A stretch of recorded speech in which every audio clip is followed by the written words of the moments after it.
Durag Diaries. Yo, what's good, people? Welcome back to another Boardroom Talks. You already guys know where it is. We've got a big banger, big panel.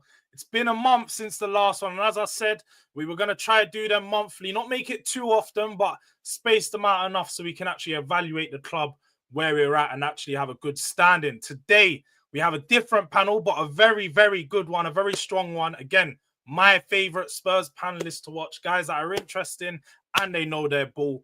Firstly, but not lastly, he's been here before. He's been here many times. Mr. Box Office, how you doing, my man? Big up, guys. It's going to be an interesting one for me. I'm still on the beach. Let's be honest. To be honest with you, because it's not like I've not seen this before. So. You know what I mean? But I can't wait to get into it with you guys. We'll dive into it. We're going to dive into it. Don't worry about that. Next up, fresh from Big Six Bants. We haven't had him before, but it is a debut. We've been on many shows. You guys may have seen us on many shows together. But Ethan, how you doing, my bro? I'm doing good, man. Thank you for bringing me on. Like you said, you've been over on our channel, and it's always been a pleasure to talk. You know, it's good to be amongst, friends rather than foes at the end of the day. So hopefully we can get into this kind of therapy. And yeah, let's get into it. Yeah, man. And last but not definitely not least, the guy that runs Spaces right now. I think for a long time he's probably running Spaces. Jay was gonna cut in. He doesn't run Spaces. He doesn't actually have a channel, but you guys definitely know Jay, man. He knows ball, and if you got to follow him on Twitter, if you don't, he's gonna give you some little knowledge, some tips. Jay, man, how you doing, my bro?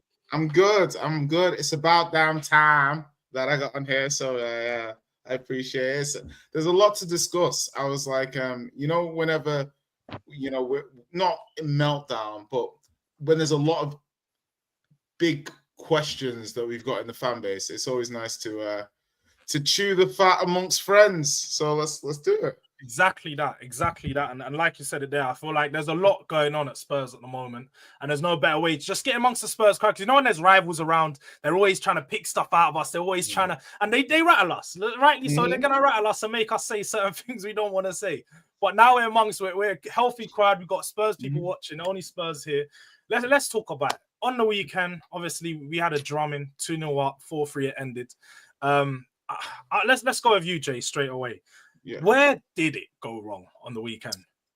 So for me, I think we started the game not well, but you can normally tell when Spurs play, like in the first couple of minutes. Are we on it? Like, are we on it in this first half or not? So I thought we were pretty on it. I thought Chelsea started well. We went 2-0 up. I think whatever you can be said about the manager and the tactics, I think our players lack IQ.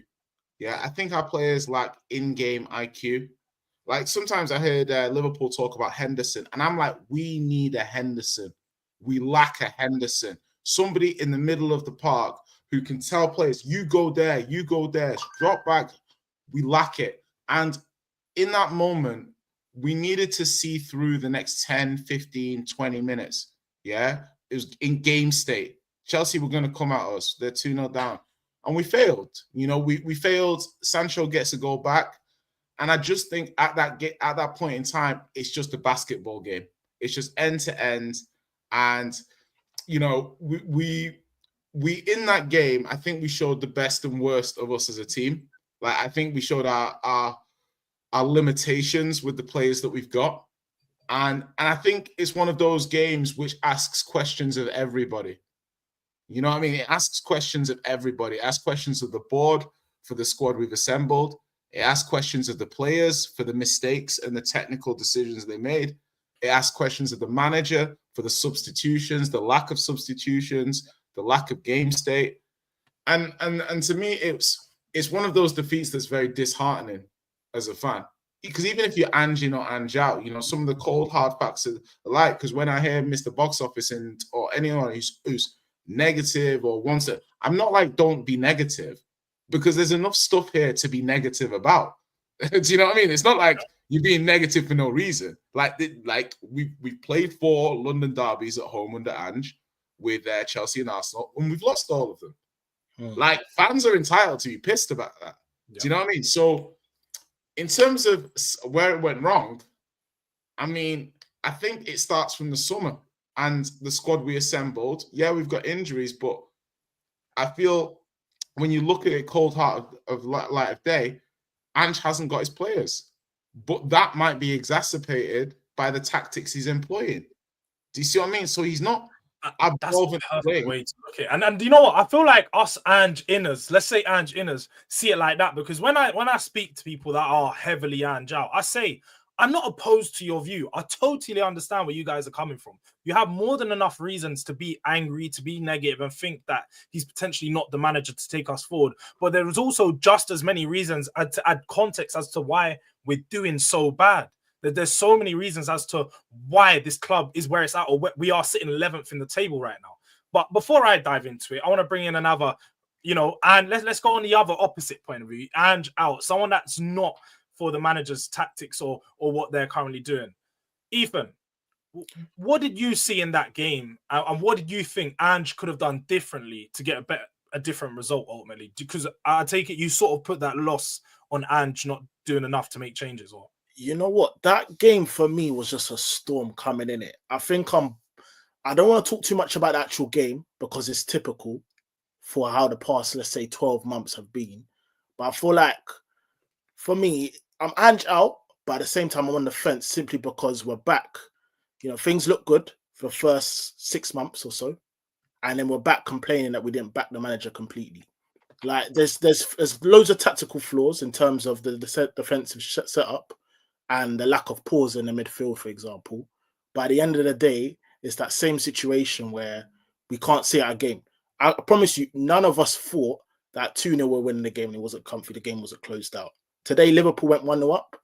Yeah, I don't know if you guys watched the game, but I knew for a fact they weren't conceding. I knew for a fact they weren't dropping points. Yeah, we were in for Slot. Funny thing, we were in for Slot not too long ago. We didn't get him. We're here with Ange. It's the same old crap for me. I'm on the fence because I like him. I like him. There's a lot he can offer, but at the same time, it's a tricky one, man. It's a tricky one. That's a good one. You're Ange out, man. He just doubts Ange. He doesn't know if he's with him, but he just doubts Ange. That's a perfect way to put it. This is it. I'm not fully convinced. I feel like we did miss Bentancur quite a bit yesterday as well. Definitely. I feel like we missed him heavily. Go on, look, Mr. Boxer. So don't want to hold you anymore. You don't have to stay on mute. Honestly, if you want to jump in, just jump in whenever you're ready. But clearly, Bentancur's got you rattled over there. No, it's not got rattled. I just can't believe we're thinking that we're missing Bentancur, honestly, because Bentancur is a dubious reject. He's still proved he's a reject as well. You know what I mean? He's only had 5 minutes. And that's it, like Kulusevski, 5 minutes, and that's it really for me. I don't really need to say too much on this manager. I've said already, this guy's not a good coach. He ain't a good coach at all. No one's improved. No one's improved since last year. I don't see anybody's been coached better. And also, if you want to say that he's a good manager, well, it's his fault. He's got the coaching staff he's got as well. Because Harry Redknapp was a good man. Was a good manager. Wasn't a good coach, but he had good coaches. He had good coaches in the coaching staff. Mason is not a good coach. Yeah, if you're going to say Mason's got best out of bloody Johnson because he knows what to put him in the right side to score a goal, honestly, come on now. You know what I mean? I'm sorry, he's not that great. He sold players right off like Højbjerg that I said was bang average. Now I want him back in my team. I want him back in my team now. Yeah, that just sums it up perfectly there. You know what I mean? Yeah. So, bring it to this game in particular and this weekend, though, Mr. Box Office. Oh, bro, I think Ethan's just said it straight away. I was there at the stadium. I said 2-0. I was like, we're not playing well. We just got away with it because Chelsea made mistakes. Yeah. Then 180. Yeah. Then they had their midfield. Yeah. The midfielder Fernandez. What is his name? Lavia, who were class. Everything that we haven't got in our midfield, by the way. Everything that we haven't got in our midfield. Composure. Everything. Yeah. Right. What is it? What is his name? Casado. Absolute class in midfield. Composure. Keeping the ball, which is what we don't do. We do not do. We have to go fast and play it fast and do this and do that. You know what I mean? There's no composure in the team to say, let's hold the ball. Let's just hold the ball and just keep it going. Just keep it going. Just keep it going. Just to let Chelsea stop their momentum. But what we do is, no, we don't do that. We have to go rushing forward. and just go gun ho. You know what I mean? Because we don't have players that just want to put their foot on the ball to do it. We ain't got no leaders in the team. You see what I'm saying? But don't that bring you on to Jay's point, though, where you take it away from the manager a bit and just say a lot of these players don't have initiative. They haven't got the football IQ sometimes. Players. Before, yeah, but the thing is, yeah, but this is where so the thing about Ange for me, right, is that I said a few months ago, and I'll be very transparent on the stream because I don't want people to think I had this vision where Ange reminded me of Bielsa. And once I had it in my head, I was never able to shake the idea of it. Yeah. Do you know what I mean? Because I saw the similarities with how Leeds played. Yeah. And I've never really heard anybody talk about it, but I was like, okay, let me talk about it. And it's like, I look at Celtic now. Yeah. And this is just me being fair. Absolutely initial. I look at Celtic now and I look at Rodgers, and there's a lot of people who don't rate, but I think Rodgers is a good coach. Yeah. There's a lot of people that don't think Rodgers is a good coach. He's this and that. But when I look at what we lack from players, yeah, I think to myself what the team could be. Yeah. And I know that what we see right now is potential of what the team could be. Based on what? Because of the good moments that the team's capable of playing. Yeah, but I'm sorry, but based on what potential? But that's the whole point. But I'm saying the team is capable. The team is capable of. How come Conte didn't take that long? Say in a game is the team capable of playing periods of good football? Well, yeah, in periods, but doesn't mean they're a good team. Though. Exactly. Well, that's why I said there's shoots. There's because good teams. Yeah. When they have the momentum, they know how to kill that other team's momentum. We don't know how to do it, and he's had how many months now? How many months? More than 12 months. Okay, now this is where the road deviates, right? Because it's one of two ways of looking at it. When I look at like a Klopp or an Arteta or certain managers, even Poch, good example. When we took a step up in the second season with Poch, yeah. We got specific players that helped, like Wanyama, Toby. Like we improved the first team, right? Arteta, when he got I want to say like when he got Saliba back and stuff like that, and when he bought Jesus and Zinchenko, they improved the first team. Liverpool too. So we didn't improve the first team properly. We improved the Whose fault's that? In a sense, we did, yeah, because. Yeah, Solanke, but we didn't improve with two players. Yeah, we should improve. We only improved with one. The aim was really saw the benefit. We saw the benefit of playing with Solanke up top. The team. Let's be honest, Solanke until the players got fucked. The team played look better. Just sorry to interrupt because I'll let you finish. But the thing is, we didn't really improve too much with Solanke. Let's be honest here, because he ain't done better than with Charles. We looked better than what we was last season, though. I would say by a little minute. He's not even like. Let's be honest. He only had one season. Yeah. Yeah. Okay. So one season. Fair enough. Fair enough. Okay, that's a fair point. Like you might argue that Solanke is not objectively a huge increase on Richie, but he's available. Yeah, and Richie wasn't available. So the fact is available. Richie's not been available for how long, though? Exactly. I'm sorry. Exactly. You know what I mean? That's not even an argument. So you hear that? It's a below average Emil Heskey to me, as far as I'm concerned. Okay. You know what I mean? No, you're sorry, right. Ethan. This is how I do things, mate. You don't miss the box office. You're getting a bit of a preview of it right now. You know what I mean? You got to grab what you can with Mr. Box Office. Well, my point is that now we improve. The team is declining. The number of points we're accumulating on is declining. And I look at that and I'm like, this is an issue. But the manager wasn't backed properly with his window. Yeah? So it's almost like the club bought younger players. And this is why I move it to Johan Lang. And I look at your strategy. And before I start crashing it on the board and Levy, I'll have to be fair. And to be fair is to say, when we had Paul Mitchell, yeah, people would say, you didn't listen to Paul Mitchell, you didn't let him buy the players he wanted to buy, you didn't let him run it how he wanted to run it. You stifled him, right? So now if Johan Lang wants to buy all these youngsters, and I've seen his interviews, he says he wants to be the destination venue for younger players and blah, blah, blah. I've seen him say this with his own words. Right. So I'm saying, if this is his strategy, and we brought him in, and he's underestimated the first window. Yeah, he's underestimated the fact that, we're bringing two 18-year-olds and a 21-year-old in Odebear for a team that's made Europa and is looking to kick on. Yeah, that's also the director of football, and he needs to fix it because he's only had one window. But that's why I can't be angry, because it's not like we gave him everything he needed and the team's regressed. We've also had injuries.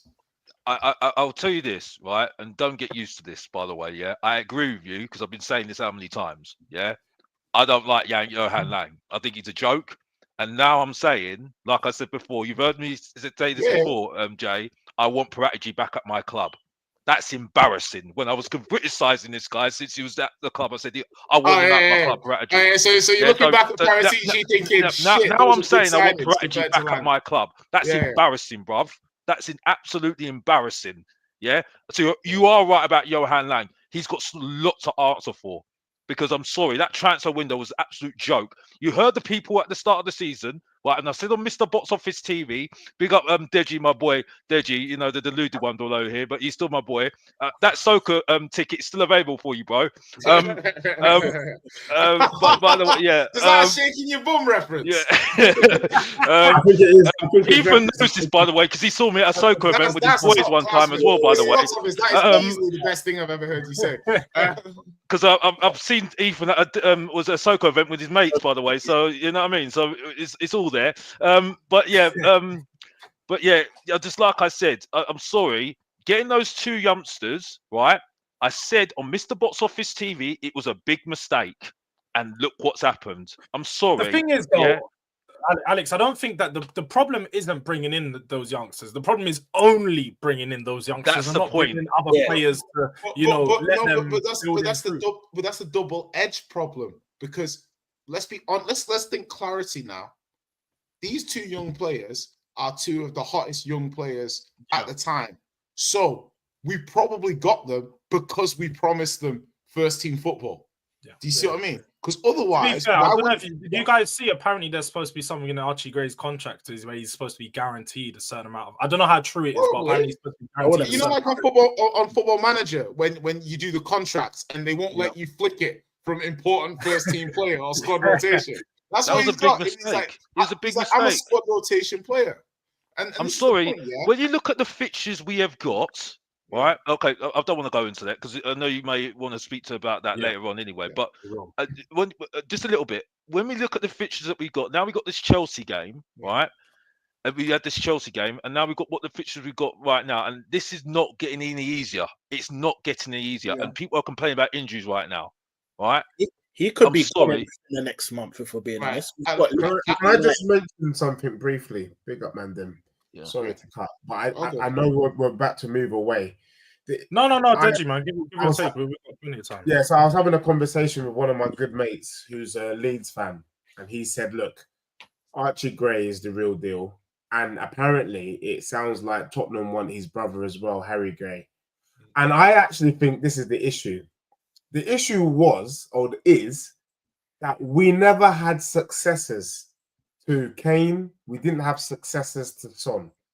Really, what we should have been doing is the likes of Archie Gray, the likes of Bergvall should have been coming in 2 seasons ago in preparations and then gradually feeding them in. What we did was we're literally bringing them in now. And Son's leaving. There's no time to embed. So obviously, Archie Gray is not good enough to start yet, but down the line he would be. And I almost feel like what I'm trying to work out is, how did Tottenham mess this up?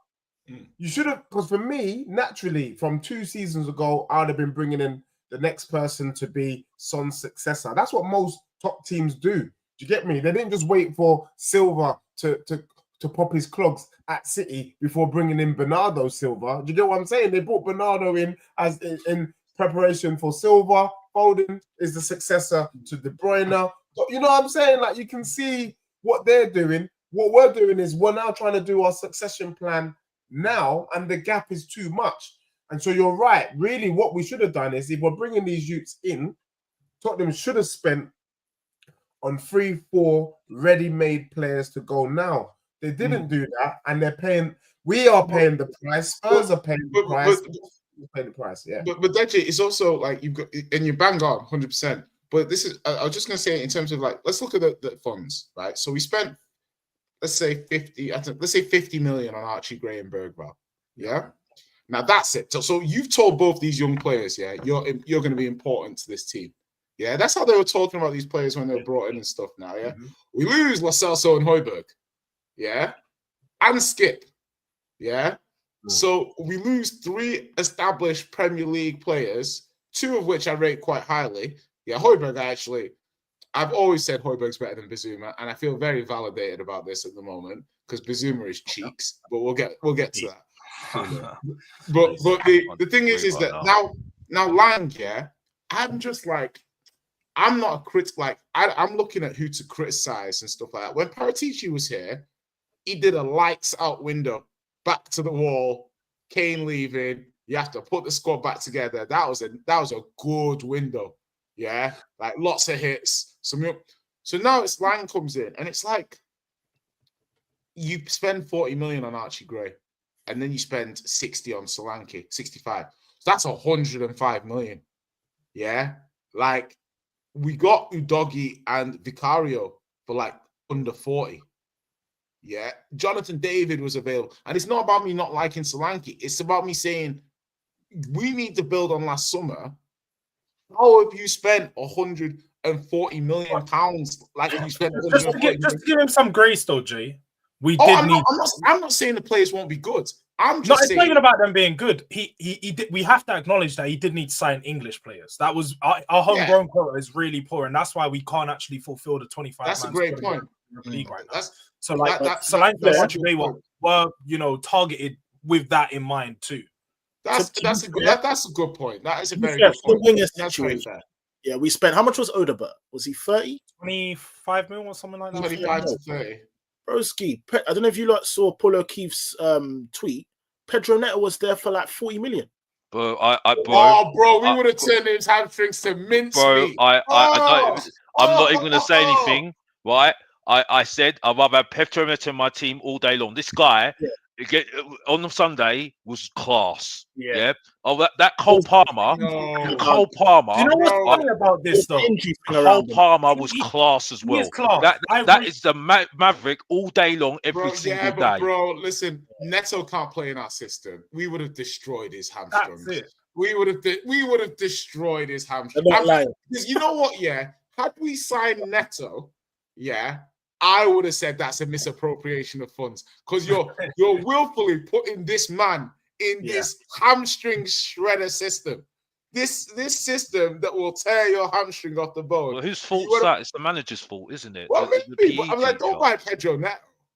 But you're right. Any system where you're going to run heavy, you're going to have a lot of in. We had this with Poch when Poch first came in. How many injuries did we have due to his? He adapted though. He did adapt. The players get used to it eventually as well. The players get stronger. They build a lot more muscle, and over time they won't get injured as much. I think one of the key things we can all acknowledge is that experience. We're missing that experience heavy in all positions. Leaders, we need that in Tottenham. But with regards to the leaders we have, what do you guys think of those? Because I guess it's a big question. Because I look forward into the summer. Let's just say we're forward planning. Now, do you think Romero, Maddison in particular have futures at this club? Because I don't know if you guys have obviously seen Romero's quotes. He's obviously not directly done it, but he's indirectly called out the board and sort of acknowledged that we've not pushed on. And he's refusing. It hasn't come out again directly, but we've been hearing murmurs that he's refusing to sign a new contract. So do you think that these two players have a long-term future at our club and should be leaders, or is, again, Ange made a wrong decision in making them our two captains? Per se? If you don't mind, I'll quickly chime. Look, up until that statement, I would have said Romero, no. Maddison, I never wanted him to be captain or vice captain too soon. Who is he? This brother was cussing us. Like before he signed for Spurs, he was cussing us on Twitter. You know what I'm saying? And then all of a sudden, we're going to give this brother vice captain. You have to earn your right to wear the armband for my club. I know we were missing Kane, and they just they started shaking their bum too quickly. But hasn't earned the right to be captain. He hasn't earned the right to start, for crying out loud. Let him be captain. Do you get what I'm saying? As for Romero, one thing I do rate is men being men. People, I asked the question, why can't Postecoglou call out the crap? People say, don't be naive. His job, rare. And I'm like, nah, but if you've been put in a difficult situation, somehow in code, let the people know so we can show support. Don't come out with chest and say this is the best friend since sliced bread, but we can see that you're struggling, and then you're like, what? You can't do that. I don't like that. For me, Romero had the possibility of being the captain, but for me, his performances this season have been so poor that he doesn't even have the right to really speak up the way I would have thought he would have been able to speak up. But I do encourage players. And look, the fact that he called out the board is right. And I really do hope that this is not a fleeting moment. You know, we always have these moments in the season or in a particular season where we put the heat on Levy, and then Levy gets a new manager, he brings in a new player, and the heat dies down.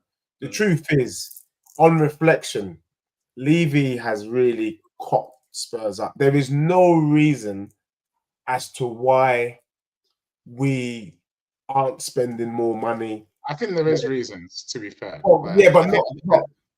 So I think it's not for the Spurs fan base, though. The reasons are he's building this enterprise which doesn't benefit you, me.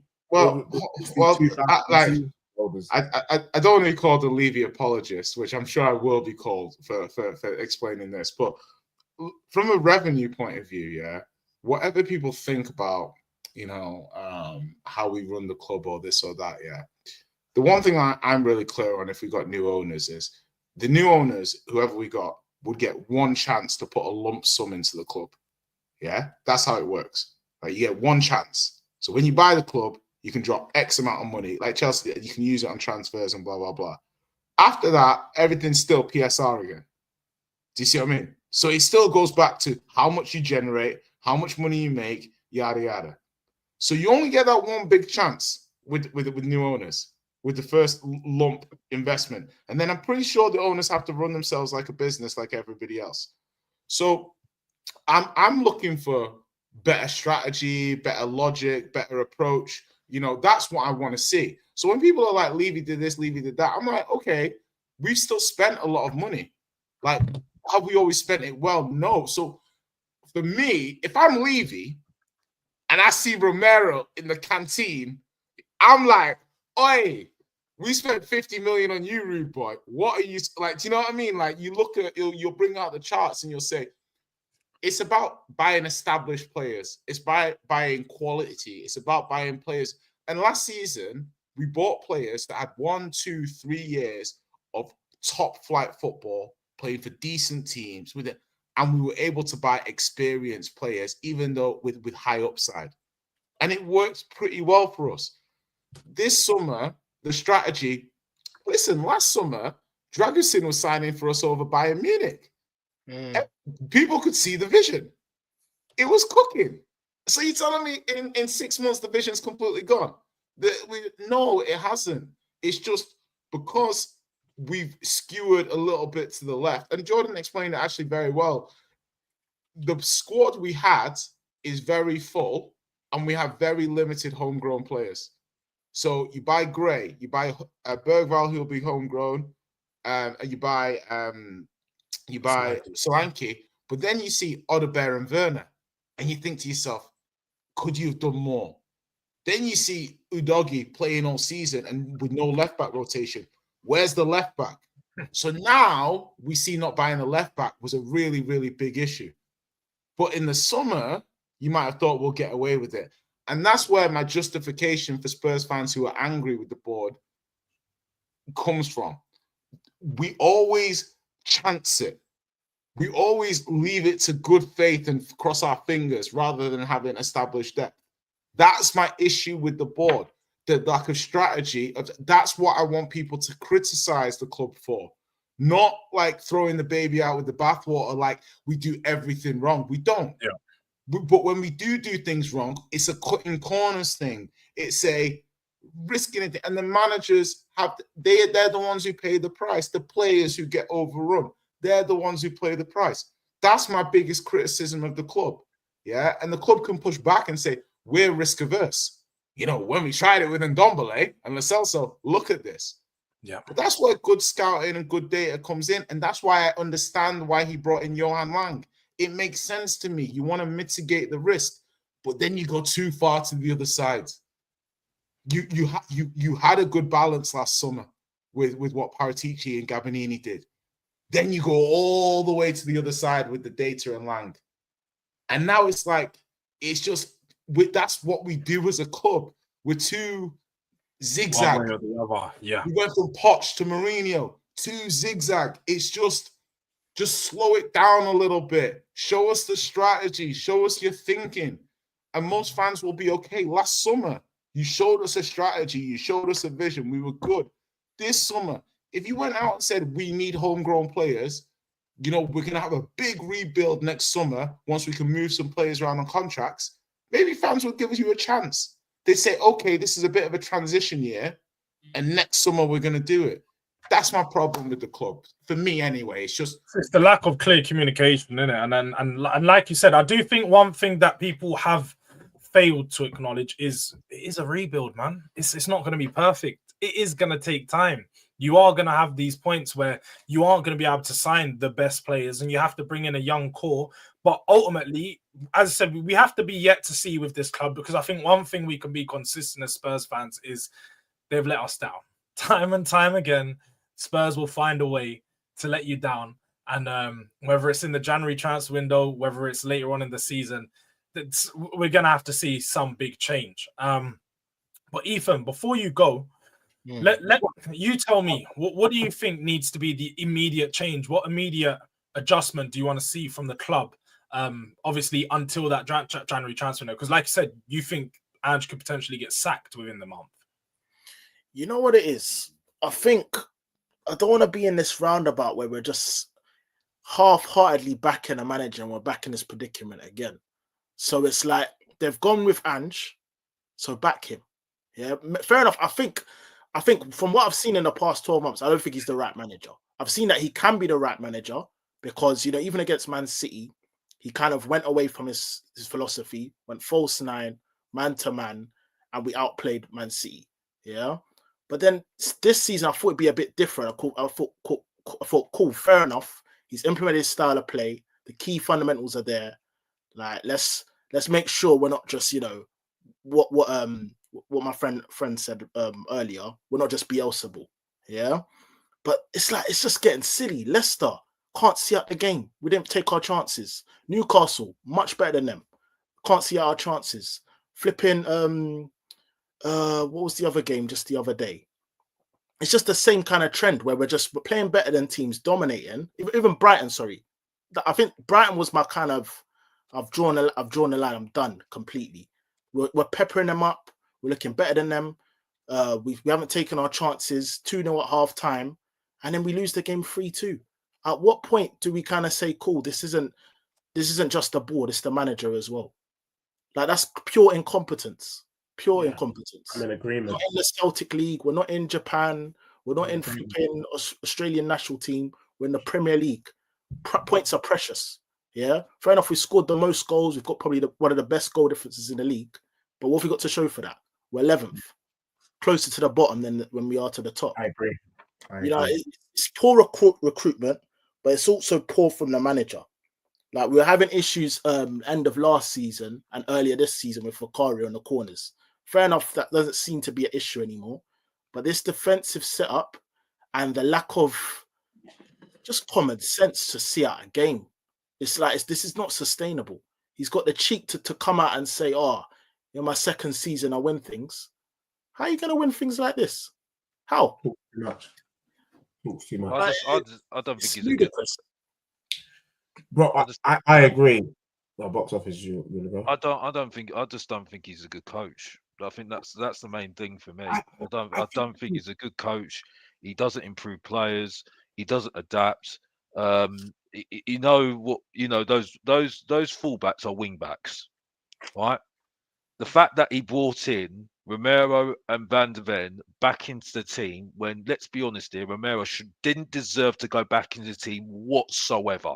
I'm sorry, Dragusin was the better defender right now. I'm sorry, he didn't deserve to be dropped. That's outrageous. He was the better defender. No, I'm sorry. No, I'm sorry. No. If we're gonna start talking about Man City, who was in defence? Who was in defence? Yeah, We're not going to talk about Man Ferguson and City, though. I Davis. can talk about Yeah, Galatasaray. go on. Right, but because we're playing the high line. We're playing the high line. The point is, right, Ferguson and Davis, you know what I feel about Davis. Davis is a backup, and I don't do backups anymore because if you want backups, get bloody Dyer back. Virgil van Dyer Davis is better than Dragusin, man. What we doing So here? as far as I'm concerned, Dyer and Davis were the best pairing. The fact that now Davis has got a hamstring injury sums up why this system is so bad for injury. Sanchez definitely was. It sums up why this is so bad for injuries. Davis getting a hamstring injury. He is slow, bro. Work that one out. Van der Ven getting a hamstring injury was always coming. That hamstring injury was always ticking. So, you all know it's always you get a hamstring if you're slow, you get a hamstring if you're fast. Doesn't really matter. We knew he was ticking because every single time he's going back, you know he's going to be ticking. You know it is. Yeah, we know that with Van der Ven. With Van der Ven, it's clear, innit? We know when he does that long stretch. Like I said, I'm sorry. The guy needs to adapt. We should be playing wing backs rather than full backs. Should be playing 3 at the back. Because that's what but we can't do that because we haven't got enough defenders. Because he doesn't want to block the pathway to Vudovic and Phillips. Phillips that he had all last season didn't want to play him last season because we were doing a youth project. What we don't play youth players. You know what I mean? So let's get good enough.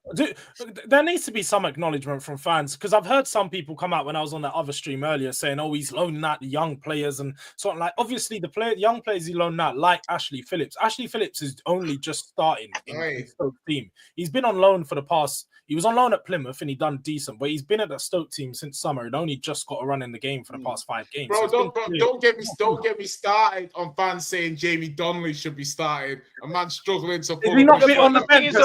He said we got the class of '92. We got the class of '92. We said in youngsters. I love youngsters. Like the batch of young players. Hey, I like the batch of young players, but that's what I was told last season by somebody. You know what I mean? And everybody else. So it's like, come on. You know what I mean? We put ourselves in this position, and I'm sorry. Get a little bit gassed by the no. Yeah, but but the truth hurts, Jay. I'm sorry, the truth hurts from Mr. Box Office. But anyway, moving on, because I just want to hit this. Right? I'm sorry. When you get in Timo Werner, that below average Shane Long, German Shane Long, right? Who again is a nice guy. Yeah. How many nice guys have we got in our club? We've got no arrogance and swag in our club. Yeah. Look at how many Chelsea players. Look, this sums it all up, yeah. Because we've got idiot fans who like to throw paper at our opposition, right? When they kept on doing that to Chelsea players, you know what they were doing? They were just motivating themselves up there. They were sitting there saying, "Okay, you have a go at us. Okay, we'll show you." And look who's laughing at the end of the match. Tottenham players will be crying their eyes out because I'm getting all upset because they're too nice.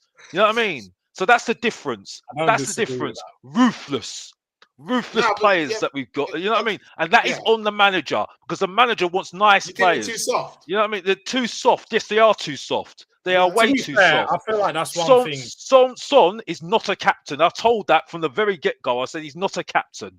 You know what I mean? I don't have nice guys at my club because I'll tell you what, people talk about Teddy Sheringham. Teddy Sheringham was a nice guy. He wasn't even liked. But then he went over to bloody Manchester United, didn't like Dwight York, didn't like bloody Andy Cole. Yeah, still won trophies, still got goals, still got assists. You know what I mean? Elite player.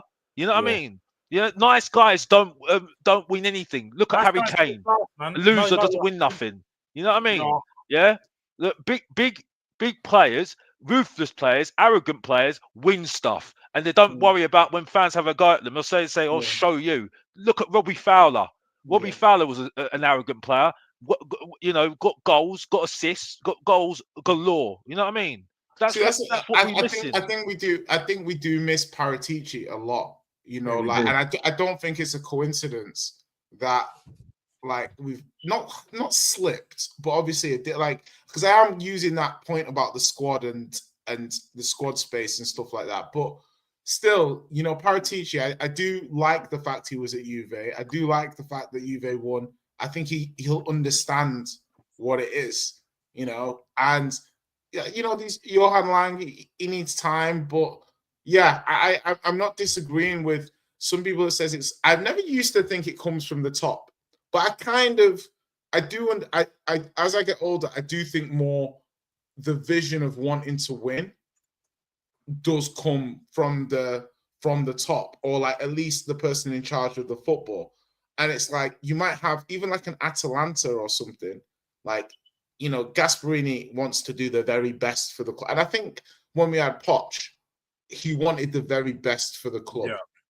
And I do feel like Ange has that similar. He wants Ange has the best that, for the definitely. team. He has that. Does he have? Am I as sold on his technical ability as I was on Poch's technical ability when Poch first came? Because when I watched Poch at Southampton, I was sold. I was like, I need that specific. I was like, that's the manager. And with Ange, I saw it as well, but I saw it more from the fans needed somebody to get behind. We needed a vision. Yeah. We needed an identity.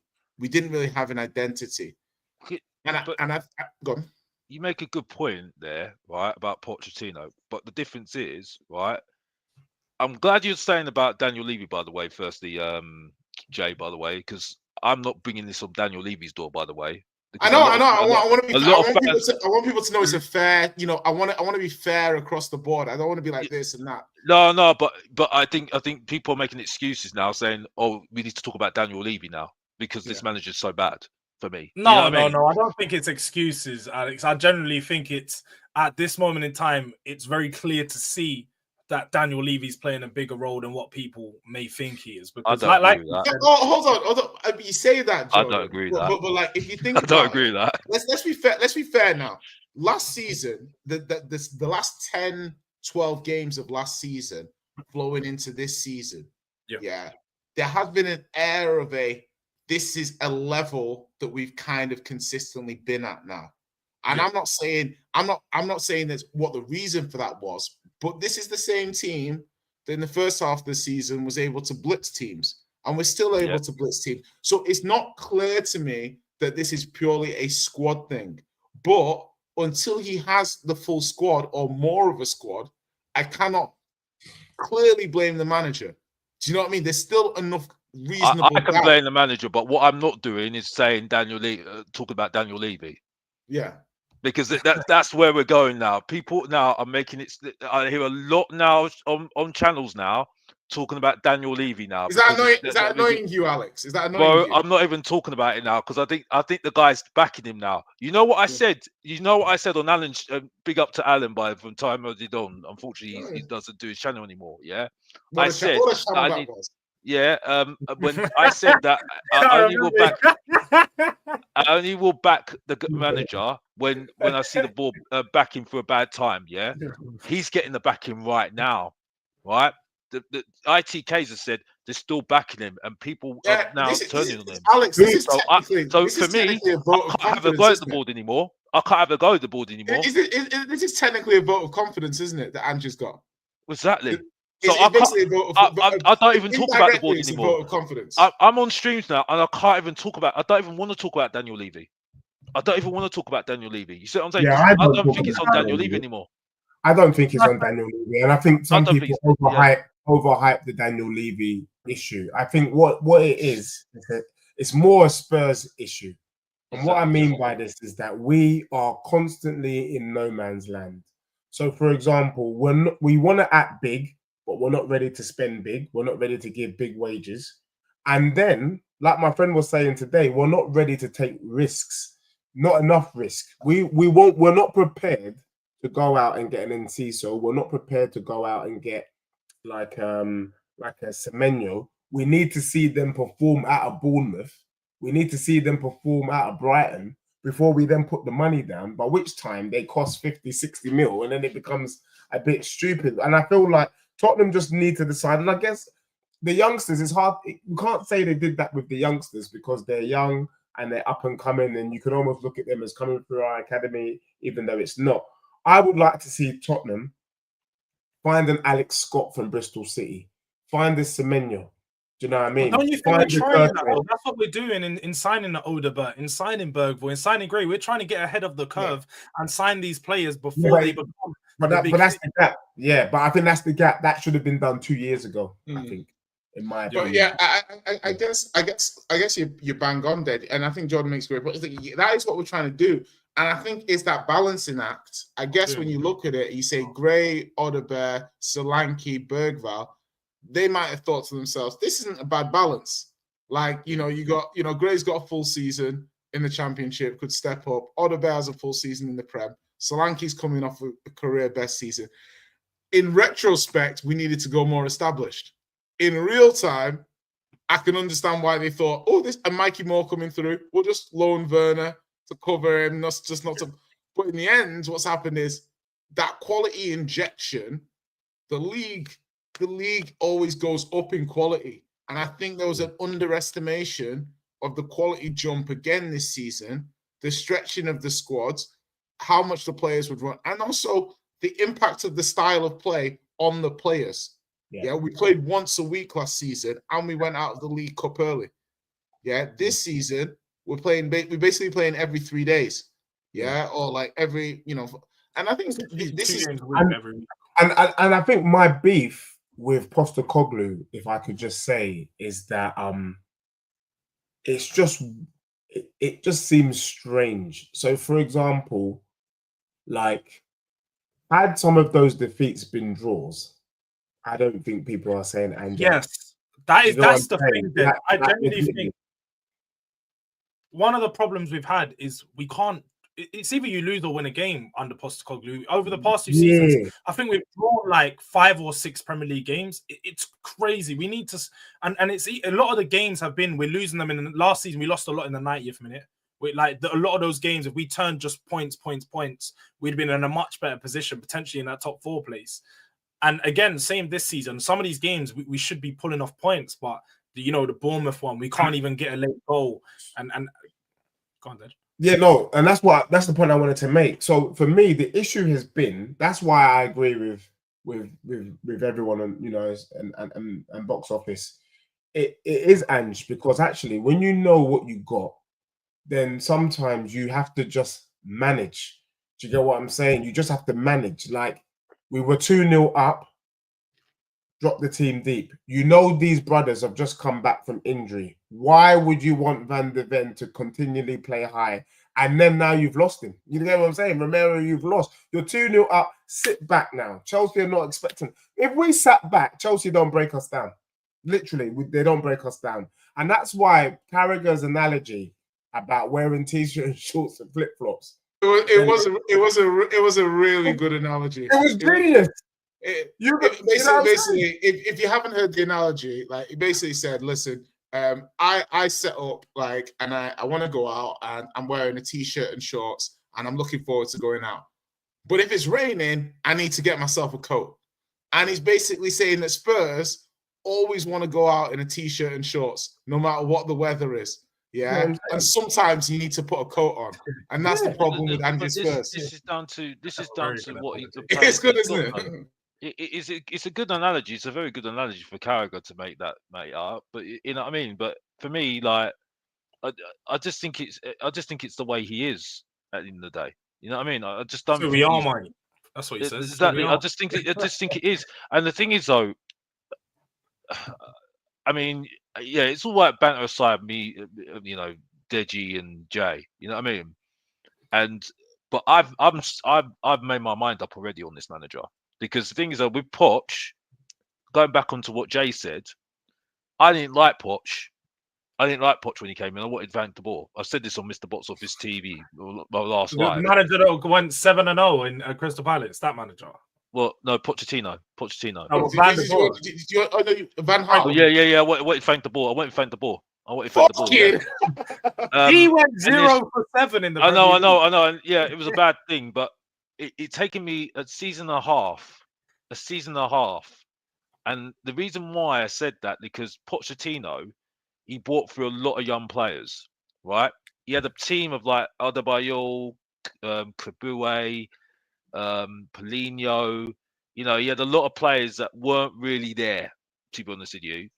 And he grew it. He grew it. And I think the difference is we were going up. We were going up with Poch, and it was gravitating up towards the end as well, towards the middle, and that's why I started to get on board, because I saw something different. With this manager, I'm just going up and down, and it's and I just look at it like the way that we play. It's very good at counter-attacking wise, but it's not. It's very fast and very not so fluent for me. It just doesn't. Sometimes certain goals look good, like some of the goals at Aston Villa and Man City, but Man City they played to what our strengths for me.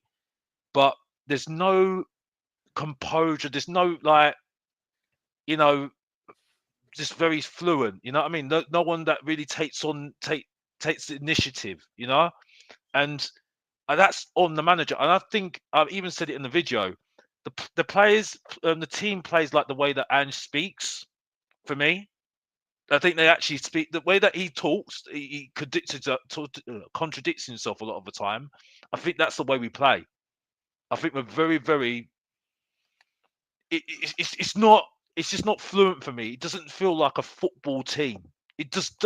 It's like what Neil says here, innit? We just don't ever like take a rest, regroup, slow the game It just down. doesn't feel fluent. When I looked at Fulham last week, the two midfielders, Sanderberg and Lukic, I was very impressed with them, because they're just the stalwarts in the midfield, and they were just letting the ball just flow and letting the attacking players do what they need to do.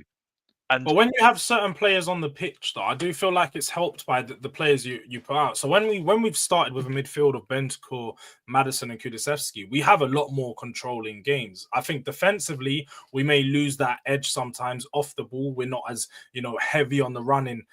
Without Sarr, we haven't got that legs to press.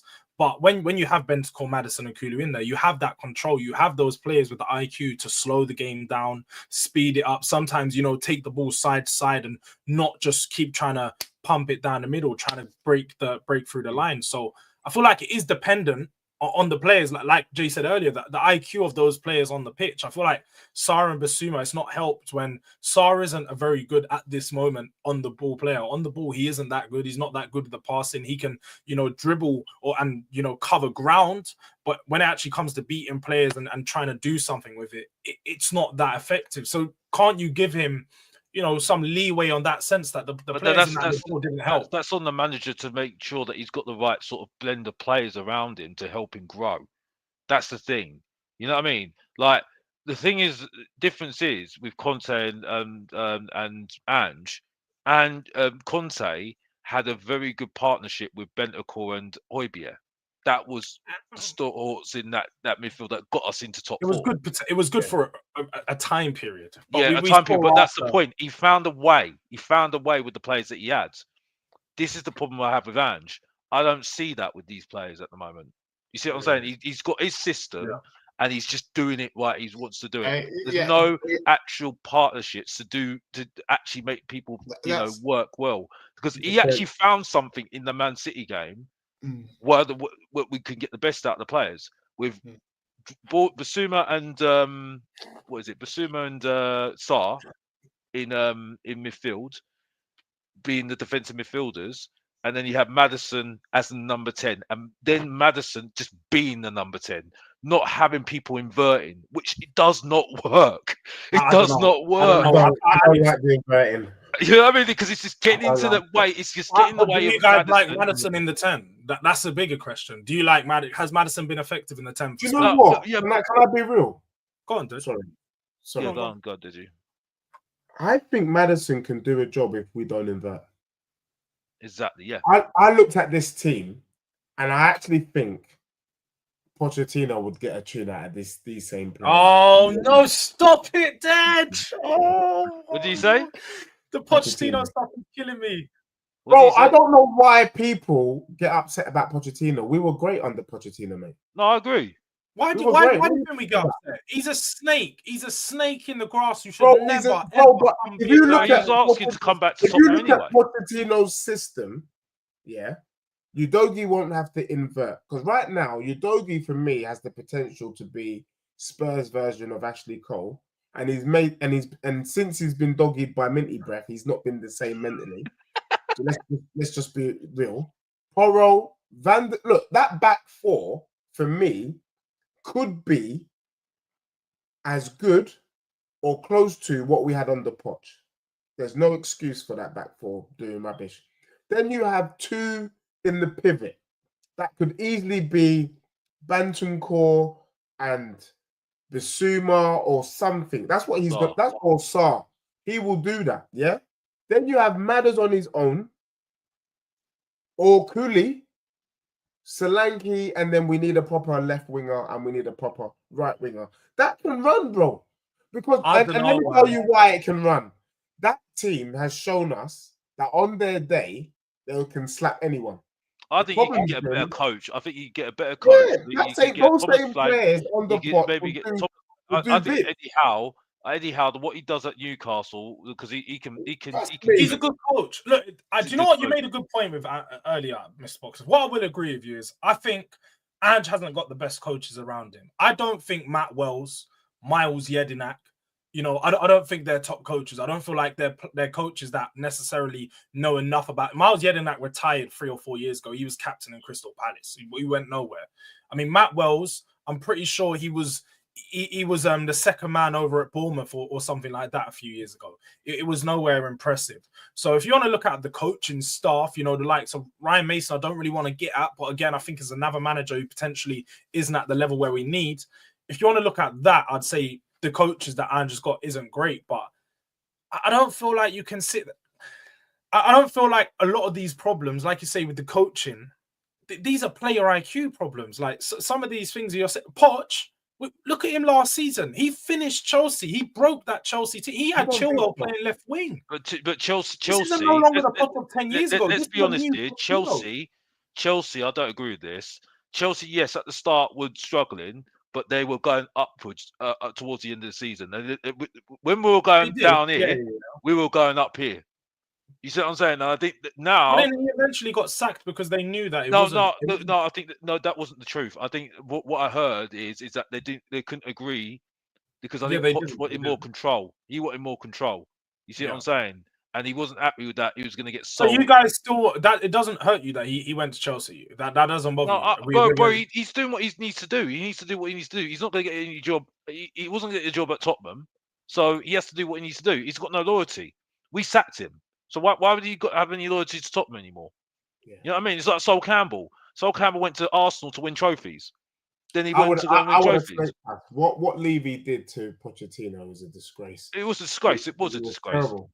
But why was it a disgrace? I was amongst the fans that was sort of it was time to go for Pochettino. Do you know why? And this is why we deserve kind of some of us, not me. Not the ones who decide. Are you pointing at that? What do you mean, some of us? No, because let me be real, and I think Jay made the point. For those people that said 10th and the Carabao Cup is a good season, enjoy it. Oh yeah, I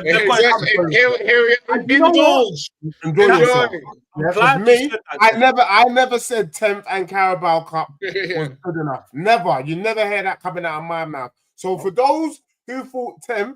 You can't, in fact, anyone wanting 10th and Carabao shouldn't be getting vexed. He's still in the cup. And do you know what? I'm glad you said that, Dej, yeah, because I was actually going to ask that question next because we all know what match we got next week. Quarterfinal, Carabao Cup, Tottenham Hotspur Stadium, Manchester United. One of our first chances to really push on under Ange and potentially, get into a semi-final, have a day out at Wembley. How are you guys feeling for that game? Jords, first and foremost, sorry, I'm not liking the kind of inflection in your voice. You sounded really excited. I am. I'm not going to lie. I am excited. We run Manchester. I told you, when it comes to Manchester, I want Manchester fans waving white flags. I want them to, when I make that call, they're putting out the red carpet for me because we run Manchester right now. We had 2 very good games against them. We beat them last year as well. We should have beat Manchester United twice last year. We beat them in that first game, and then in the second one, that 2-2 draw, they were very, very lucky to get a result out of that one. So I've looked at every game we've played Man United under Ange and seen that we're a better team. Although we may not have all of our players available, I think Ange is going to be up for the cup game. I think the squad's going to be up for the cup game. And like you've just alluded to there, Dej, Yeah. I think this season we're going to have to rely on the cup. So, yeah, I'm getting real happy about what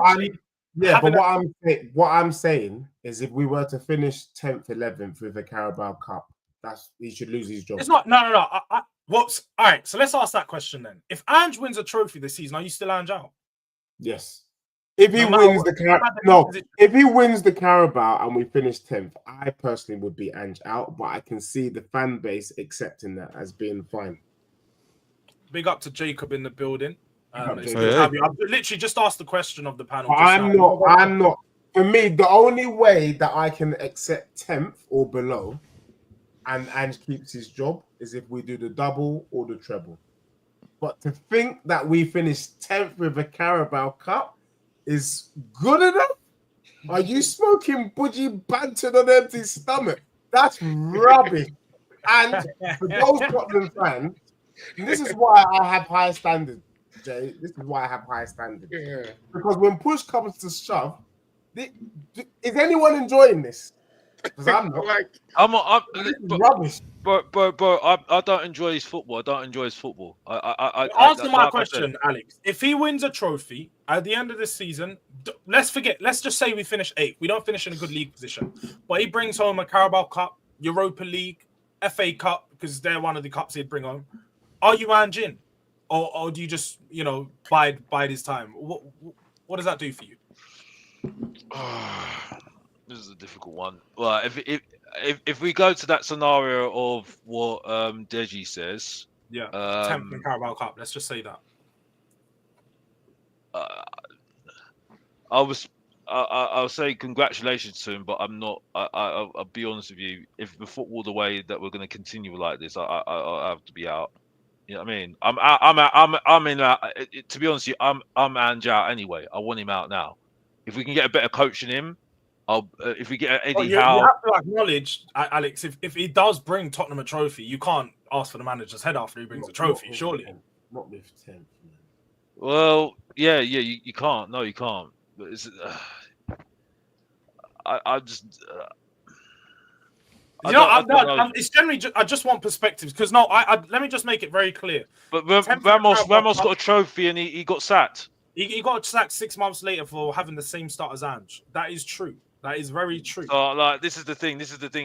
But you are right. I mean, but I was gonna say it depends what the board want at the end of the day. Do they want just top 4, which for me isn't good enough either. You know what I mean? So. That's the thing. Top 4 is not a trophy, and we can't sit here and keep accepting top 4 to be in as big. And Carabao Cup is a trophy. No, it is a trophy. It is a trophy. It is a trophy, bro. It's a trophy. I can't lie to you, brothers. It's technically the last trophy we won. I despise that. No, 2 trophies, isn't it? It's not a competition. Yeah, but my thing is, I never looked at finishing in the top 4 as a trophy. I looked at it as a sign of quality, and I looked at it as an opportunity to go and play for a trophy in the Champions League.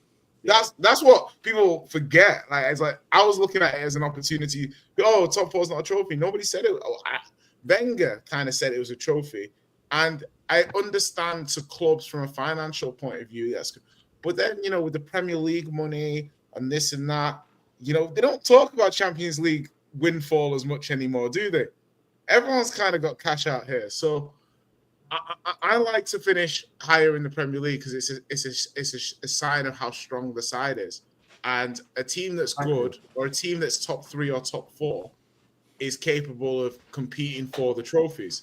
Now, if you get to a situation where you're top 4 and you're going into the final week of the season and you got a match to win top 4 or you've got a match to win the FA Cup, then I'm expecting, rotate the players, for the FA Cup kind of thing. But a lot of the time it's not either or.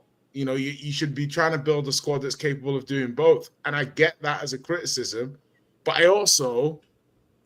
I'm not saying, you know, we can all go back to Son left wing back or Vorm in net. See what I mean? We've had our chances. Yeah. And I don't want, I'm kind of with Deji. I think the manager would have to keep his job, because the same fans who will be like, oh, Mourinho were like 8th or 9th, give him the League Cup final. Can't be like, you know what I mean? It's honestly, I think we're not past a League Cup, but it's a bit like, it won't quench people's thirst. No, It won't. It's not something to. it buys him time. You say that, it buys him time. Ain't gonna quench the thirst, but it'll help me to keep living through this motherfucking desert we're in. Exactly. It's like you got steak. It's like you got steak, Bro, and potatoes, and it's basically the potatoes but no steak. It's like, okay, we're hungry. We need the potatoes. We'll eat this. or even just a glass of milk. Like, there's a little protein in there, but it's not a full meal. Exactly. I get you, but Exactly. it is like a glass of milk. But at this time right now, I'm homeless, I'm starving, and I'm gonna die. I need anything. I may be Ron Burgundy in the glass booth. Why did I choose milk on a hot summer day? But you know what? At least I got some milk, baby. Because for me, maybe I'm just more desperate. I don't know if it's my standards are low. Maybe desperation and low standards go like as one rises, the other one decreases, kind of a thing. Maybe true, but that's not my fault. You are, the lower your standards. Absolutely. Yeah, the higher your desperation goes, the lower your It's like, Exactly, yeah. you know, I don't usually go for women this round, but you know what? Today I just might. Actually, no shame to the round women. I love them all. All shapes, sizes. They're beautiful. The hell was I talking about? Oh, I want a trophy. I started thinking about hey, whoa. I want a trophy. I hear Deji's, and I've heard Deji say this before, you know, that a Carabao Cup isn't enough, and I can respect that. Maybe again, like I said, my desperation must be higher and my standards must be lower, because I will. Like, if Eric Ten Hag can come in here and be a joke of a manager and win 2 trophies in 2 years, effectively, you can call him more successful than Mikel Arteta. I don't give a shit how many top 4s Mikel. He has 2 trophies in the Premier League. Mikel has 1. I would like to be in a position where I can say, we at least got that 1. Or we've at least matched Eric Ten Hag. Jacob, and you're right. I don't actually, when I think about it and hearing you guys speak, you've persuaded me to come down off my perch a little bit. I want, and Jay, you've articulated it best for me, so I understand. I want the trophy win to match how good we are. So if we finish 4th with a Carabao Cup, I can take that, because I'm like, okay, we are the 4th best team in the country and we picked up a trophy along the way. What I won't accept is being the 15th best team in the country and a Carabao Cup. What about a Europa? Nothing. What about 13 to 15 and a Europa? I think it has to be single figures. I will take 17th in Europa personally. 9th in a League Cup. 8th in a League Cup actually sounds all right. How low will you go for Europa specifically? Like, take the League Cup out of it. Europa, because we get Champions League. Oh, Europa, we can finish 14th. I'll take 17th. I'll go as low as you go. Europa, I'd still want 9th. 9th in I am desperate. I've been since I've been a fan, we have not won a trophy. And there's at least 2 to 3 times where I've been like edged this close. And at the end of the day, Tottenham is just always making me lose my damn mind, because the way that if the fans get what they want, we're gonna have fucking Ryan Mason to walk us into Manchester United at home. That'd be interesting. That's where I say I wouldn't sack the manager.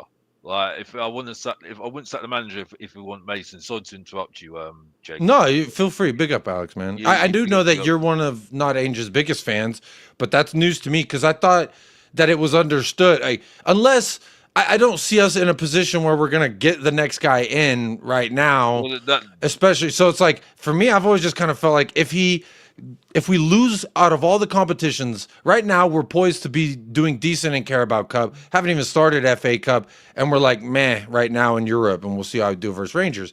So that's 3 competitions you can effectively say that we're still taking part in. And for me, at the end of the year, if we haven't gotten to a final in the Carabao Cup or quarters, round of 16, semi in the FA, same thing with Europa, like to me, that's a failure on Ainge, and we might need to look at upgrading. Let's remember, he was our second or third choice. We tried Arne Slot. He used us for more money with Feyenoord. We tried what's his name? The other dude. Nagelsmann. Is it Nagelsmann? Everyone wouldn't leave. They were like, no, I think thanks. we tried for Alonso. I think we tried Alonso. I think we were rumored with Alonso. We were rumored with Gallardo. We were rumored with another Italian manager, an Italian. I think he was Spanish. I can't remember his name. Or he was. No. It was all about before Ange. I think we were like. But the point is that Ange wasn't our first or second choice. He was as high as you could say, maybe our third choice. I would say somewhere third or fourth choice. And to me, with that in mind, when we hired him going into it, the expectations were fucking low. They were down in the ground because, like, we couldn't do it with Jose, who for me, since I've been a fan of the sport, he is the special one. He did things that no one's supposed to do. He broke things that people aren't supposed to break. And you know what? The one thing he couldn't do is break the Tottenham curse. Does that mean Ainge can do it? I don't know. But I've always kind of seen him as a transitional manager to hopefully get us to a point where we're at least actually in those conversations of actual reality. But right now, I still feel like we're poised to do what I say most Spurs fans, but I don't know that mathematically. But I would say a good size of Spurs fans at the beginning in the summer would have said, "Hey, top 10 and a cup, I'm fine. I'm good with that because we need that trophy drought." For me, it's just a matter of just getting one under your belt so these players know what it fucking looks like when you win a game. Because right now they don't, or when you win a major honor. To me, none of these players really know that outside of Romero. And yeah, I would like to be to a point where we elevate everything, and including my standards, because they are pretty low right now with what I will accept. I think you should. I think we do have to maintain the league. That's the thing at the moment. But my reasoning for sacking the manager is because I think we can get a bit of coaching. But if it's a case of just sacking the manager and having just can you do it right now though, Alex? You think? Well, if we could just get Mason in, no. Mason. It's gonna be Mason, bro. We've seen this story. This is Rocky 1, Rocky 2. Get it. You might as well just keep Edge for the season. You know what I mean? Because I'm not having that again. I'm not doing that again. That's stupid. I agree with people there. You know what I mean? But I do think there are better coaches out. This is the thing. It's nothing to do with. It's more to do with him as a coach now. I think we're better with coaches. I don't think this is a good coaching staff he's put together. I don't think it's a good. I don't think he's a coach, and this is where I think we're better with the head coaches for me. So, but the thing is, though, I don't trust Scott Munn. I don't trust Johan Land to get the right man in. They've already failed, as far as I'm concerned, in regards to player recruitment. They've failed this transfer window. This window has not been great. So, this window of, I mean, they're saying that he's still getting to know his players. Other Spurs fans say he still needs to get to know his players. That's not good enough because Conte didn't need to know that much time to get to know his players. Pochettino didn't need to get that much time to get to know his players. If you argue, you can argue Eddie Howe didn't need that much time to get to know Newcastle players. Unai Emery didn't need that much time to get to know Aston Villa players. You see what I'm saying? I don't think Emery's going to have a lot of time, take that much time to get to know his players, Man United, because I think he's a good coach. But I'm not going to get into it because you haven't seen him for the whole season. So these are the reasons why I'm seeing other things as well. Can't deal with big players, right? He's letting players off like Romero, talking too much, saying, "Oh well, Daniel Levy's having a problem." Backhand, when really you're only backing him because he's. Hey, shout out Romero because he's been playing rubbish this season. Let's be honest. He has. He has been. I agree with that. I agree with everything Romero says. He runs the players to death right now, right? And they look tired, right? He doesn't adapt. That's another thing as well. So all these things, we are getting worse. We are getting worse rather than getting better, in my opinion. So it's all these things I've got on this manager, and I'm sorry, I have to go on what I see, and I've been at the stadium for a couple of times this season. Yeah, I've only done a couple because I ain't got time to do it every single season, every single home game this season because I've got things to focus on, other things to focus on. But it just doesn't make me any confident that this guy is Mr. Alex out of the dating pool. Is that what that means? Bro, I've got other things going on. Hey, my things G, going on, bro. you Mr. said that with a grin. I other knew things. something was going on You now. know, but Mr. Botson's got other some priorities, like I said. You know what I mean? Yeah, baby. You can make it Yes, what you you will. do. What I'm saying, but the point is, anyway, I have to get back to the football in respect to Jords.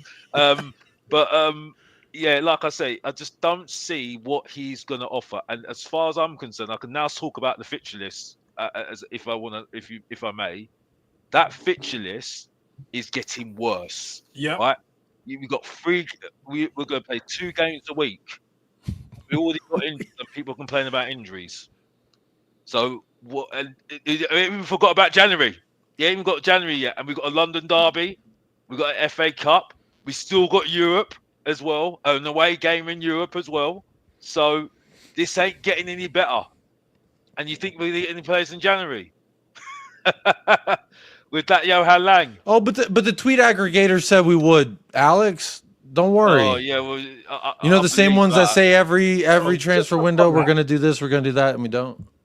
I'm still not married yet, so I don't know. I don't believe that right now. You know what I mean? Just on that, look, I know Deji's got to leave, so big up to Deji. Thank you for jumping in, man. It's been a pleasure. When are you going to be streaming next? When can people find you? Boy, it's a bit of a mad week, man. Just funerals upon funerals, but I'm hoping to be back on Thursday, watch along for the Rangers game. And I just have to say, if this brother takes us to Glasgow and we get slapped up, I am going to stand outside the stadium until he leaves, and I'm going to go on hunger strike. It's going to be on the news. People are going to try and feed me, inject food into me. I'll go on hunger strike until this brother leaves if we get slapped up by Rangers on Thursday. That's all I'm saying. No worries, man. It's been a pleasure. It's been a pleasure to have Deji on yet again. Make sure you guys head over to DejiSpurs. The channel is in the description. Yeah, man. Make sure you guys go over there for some serious content. Watch along. No, big up to you, man. Big up to you. No, big up to you, man. This is an all-star cast, this panel. It's a pleasure. Great convo, great opinions. And yeah, look, let's make this a regular, man. Then Jacob, you know, we need to assemble. Okay, yes. And we need to help this bloody manager. Yes, right? So let's work this out. Yes, come on, Deji, my man. Over to it, man, and hopefully I've also offered to do the job for free. By the way, I've also offered to do the job for free. Yeah, if you need a Ryan Mason who's just waiting for you to get sacked to take over, I'm your guy. Yeah, if we need an incompetent version of Ryan Mason, Deji's our guy. Do you know what I mean? He's got the No, tactics. I was offering. I'll be Deji's Ryan Mason if he gets the head manager job. I like just don't forget me. We'll do the job, and then you know we get Ash to kind of do the technical analysis before the game. We'll put Kuti in the 10. I think we bad it up. You know. Yeah. I'm putting Kuti in the 10 first move. Honestly, if you allow me any freedom. Just put it right up there. Yeah. Yeah. Win the ball up high. That's the tactic there. No, for real. It has been a good show. Honestly, guys, it's been good to have. This is like the Spurs Avengers. We've really got together, had some good talk. It's been like that you said, we need to do this more often. Definitely monthly. We might be able to do it more sooner than maybe that. Maybe bi-weekly. Yeah, maybe bi-weekly, every 2 weeks or something like that. So we have some time in between. But hopefully I can be on time next time as well. That'd be nice. No problem. Mr. Box Office, when are you next streaming for the people? Where can they find you, man? Hopefully soon. I'm going to try to do something maybe today, maybe. But I don't know yet at the moment. Yeah, but yeah, you'll still find me. Still find me on Mr. Box Office TV. I am trying to change up a little bit. Because I'm getting a bit fed up with saying the same things, and it ain't changing anytime soon. So what I mean is changing up the same things, doing less reactive content. the best, the worst, and bang average top 5 has been long overdue, long overdue, and some other content as well. And I know you was it. talking about getting some people on to debate you as well. So I know you're doing a call-in show, isn't it? Probably, yeah, that's still to set up yet, still. But yeah, I'm doing it. Yeah, Look out for that, people, because I'm sure there's gonna be some people in the chat that are gonna want to call in, have their say. So make sure head over to Mr. Box Office TV. I like to be challenged, and that's it. Like I said, he wants to be challenged. He wants people to come on here and have good debate shows like we've done now. So yeah, Sava does it. I think Jacob's done one. Yeah, I've been doing a pull up now. Anybody who's Ainge out, and I think Sava was the only one who has. Outside of that, everyone's like, I don't know why. It's rivals saying that they like Ainge. I don't know why. If they were, Spurs, why you would sack Ainge and stuff. It's just, it's always good to have the conversation because I've noticed there was a point, and I think it's getting a little bit better, but folks like Sava or myself who are on different ends of the spectrum in regards to how we feel about Ainge.